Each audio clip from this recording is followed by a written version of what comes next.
आम्ही लाडक्या बहिणींना दिलेलं वचन जसं 1500चं पूर्ण केलेलं आहे तसं 2100चं सुद्धा दिलेल्या वचनापासून आम्ही काही हरकत कधी घेणार नाही। 2100चा बाबतीतला निर्णय आमचं महायुतीचं सरकार योग्य वेळी जे आहे ते त्यानिमित्ताने घेईल आणि लाडक्या बहिणींच्या आयुष्यामध्ये आनंद महायुतीच्या सरकारच्या माध्यमातून असंच चालू आहे। मात्र विरोधकांकडून याच मुद्द्याला धरून वारंवार टीका केली जाते की सरकारने कुठेतरी लाडक्या बहिणींची फसवणूक केली आहे। विरोधकांची नजरेत सुरुवातीपासूनच लाडकी बहीण योजना खूपच आलेली आहे।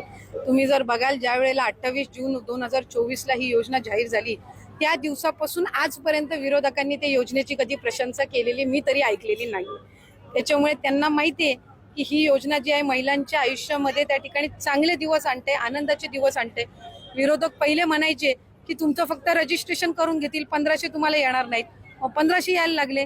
काहींच्या खात्यामध्ये एकदम 3000 जमा झाले, 4500 झाले, काहींच्या खात्यामध्ये 7500 जमा झाले। मग म्हणले निवडणुकीनंतर बंद करतील। निवडणुकीनंतर पण डिसेंबर असेल, जानेवारी असेल, फेब्रुवारी असेल, मार्च महिन्याचा लाभ सुद्धा सुरू आहे। विरोधक टीका करत राहणार।